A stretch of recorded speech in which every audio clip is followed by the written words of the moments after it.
नमस्कार। डॉक्टर वंदना रस्तोगी, सह आचार्य संस्कृत, BND राजकीय कला महाविद्यालय चिमनपुरा द्वारा संस्कृत विषय के इस ई व्याख्यान में आप सबका स्वागत है। विद्यार्थियों, हम आदिकवि वाल्मीकि द्वारा विरचित रामायण के बालकांड के प्रथम सर्ग का अध्ययन कर रहे हैं, जिसे मूल रामायण भी कहा जाता है। वाल्मीकि लौकिक संस्कृत साहित्य के पहले कवि माने जाते हैं। विद्वानों का यह मानना है कि वैदिक संस्कृत के युग से ही लौकिक संस्कृत की रचना भी प्रारंभ हो गई थी।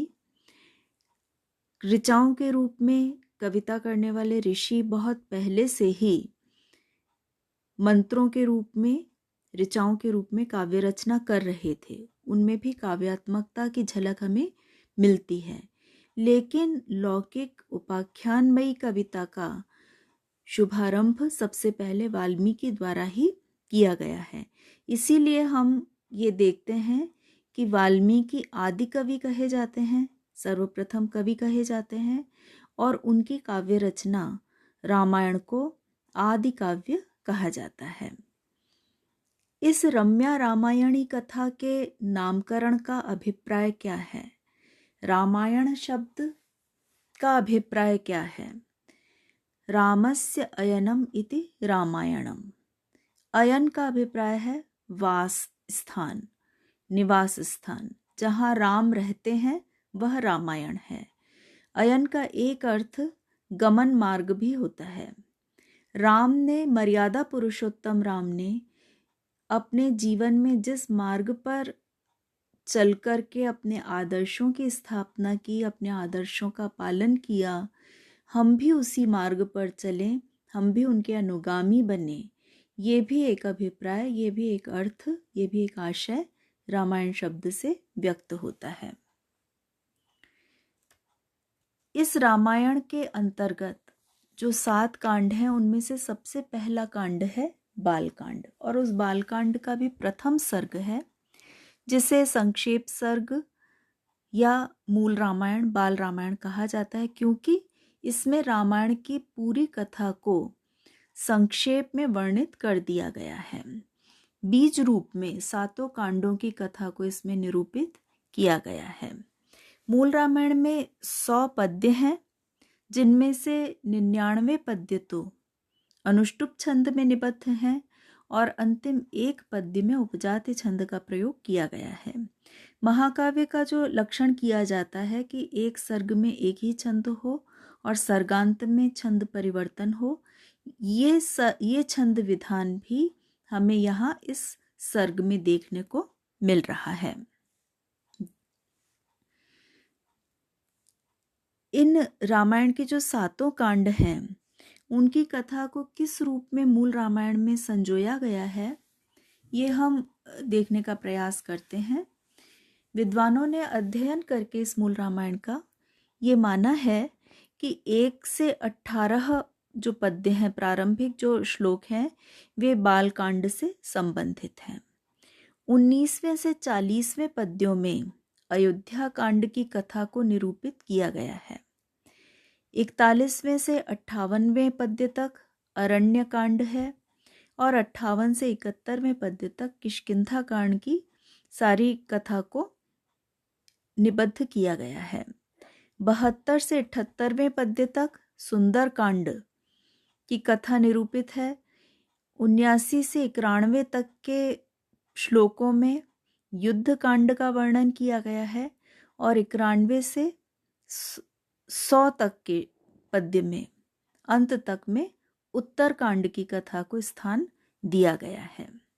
ये हम इसका संरचनात्मक स्वरूप हमें मूल रामायण का ज्ञात होता है। आइए हम इसकी पद्य का अध्ययन करना प्रारंभ करते हैं।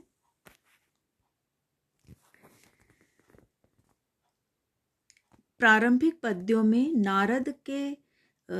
नारद से वाल्मीकि ऋषि प्रश्न कर रहे हैं। तपः स्वाध्याय निरतं तपस्वी वागविदां वरं नारदं परिप्रपच्छ वाल्मीकि मुनिपुंगवम्। अन्वय इस प्रकार है। तपस्वी वाल्मीकि तपः स्वाध्याय निरतं वाग्विदाम वरम मुनिपुंगवम नारदम परिपपृच्छ। तपस्वी वाल्मीकि ने तपः स्वाध्याय निरतम, तपस्या और स्वाध्याय वेदाध्ययन में निरत संलग्न रहने वाले, वाग्विदाम वरम, वाग्विद वाणी के वेत्ता में जो वर है, श्रेष्ठ हैं, जो विद्वानों में श्रेष्ठ हैं, मुनि पुंगवम जो मुनियों में प्रमुख हैं, ऐसे नारदम देवर्षि नारद से परिप्रपच्छ पूछा, ये प्रश्न किया। यहाँ वाल्मीकि का विशेषण दिया गया है तपस्वी। उनकी तपस्या इतनी महान तपस्या थी जिसके आधार पर उनका नाम वाल्मीकि पड़ा, कि तपस्या उन्होंने इतने लंबे समय तक करी कि उनके शरीर पर मिट्टी जमा हो गई और उसने एक बांबी का रूप धारण कर लिया, जिसमें कई तरह के दीमक इत्यादि और सरीसृप इत्यादि निवास करने लगे। तो तपस्वी वाल्मीकि को कहा गया है यहाँ पर।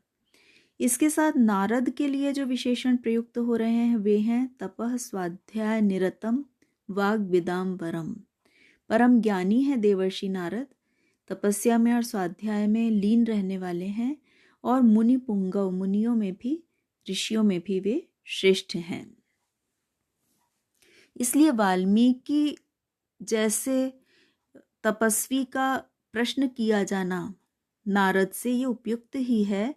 नारद जैसे वाग्विदाम वरम जो विद्वानों में श्रेष्ठ हैं, वही वाल्मीकि की जिज्ञासा को शांत कर सकते हैं। यहाँ अनुष्टुप छंद का प्रयोग किया गया है।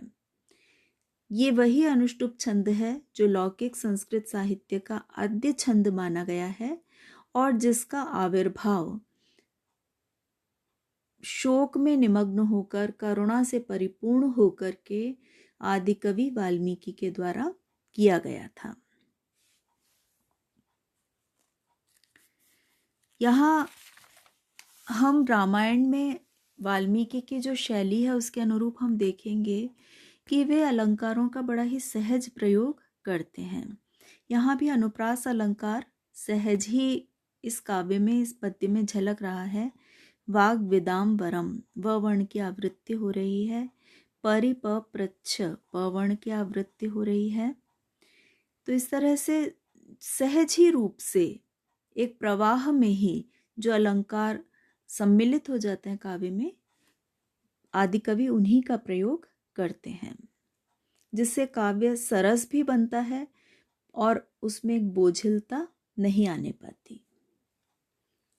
अगला पद्य है को अन्वस्मिन् सांप्रतम लोके गुणवान कश्च वीर्यवान धर्मज्ञश्च कृतज्ञश्च सत्यवाक्यो दृढ़व्रतः। वाल्मीकि ने नारद से क्या पूछा, यह अब इस पद्य से बतलाया जा रहा है। इस पद्य का अन्वय इस प्रकार से है। सांप्रतम अस्मिन् लोके कः गुणवान कः च वीर्यवान धर्मज्ञः कृतज्ञः सत्यवाक्यः दृढ़व्रतश्च कः। सांप्रतम इस समय, वर्तमान समय में, अस्मिन् लोके इस संसार में, कह भला कौन, गुणवान गुणवान है, कह च वीर्यवान और कौन वीर्यवान या बलवान है, धर्मज्ञश्च धर्मज्ञ धर्म को जानने वाला, धर्मम ज्ञायते इति धर्मज्ञः जो धर्म को जानने वाला है ऐसा कौन व्यक्ति है, कृतज्ञश्च और जो उपकार को मानने वाला है, कृतम ज्ञायते इति कृतज्ञः जो किए गए किसी अन्य के अपने प्रति किए गए कार्य को जानता है, मानता है, उसे ही कृतज्ञ कहा जाता है। उपकार को मानने वाला कृतज्ञ कौन है। सत्यवाक्यः सत्य बोलने वाला, सत्य वक्ता कौन है, दृढ़व्रतः च कः अस्ति और दृढ़ व्रत, दृढ़ प्रतिज्ञ कौन है, जो अपनी प्रतिज्ञा का दृढ़ता से पालन करता है, अपने व्रत का दृढ़ता से पालन करता है, ऐसा दृढ़ व्रत दृढ़ प्रतिज्ञ कौन है। जिसके विषय में नारद से वाल्मीकि प्रश्न पूछ रहे हैं, उसके कतिपय गुणों का निरूपण यहाँ उन्होंने अपने प्रश्न में किया है।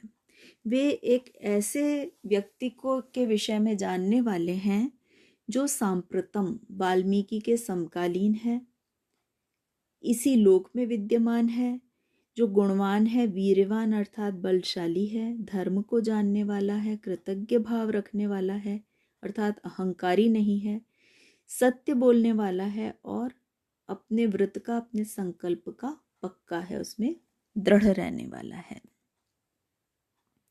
ऐसे व्यक्ति के विषय में परिचय प्राप्त करना चाहते हैं वाल्मीकि। और इन सारी बातों को जानने के लिए नारद से बेहतर और कौन हो सकता था, नारद से बढ़कर और कौन हो सकता था, इसलिए उन्हीं के प्रति उन्होंने अपनी जिज्ञासा व्यक्त की है। छंद यहाँ भी वही अनुष्टुप छंद विद्यमान है।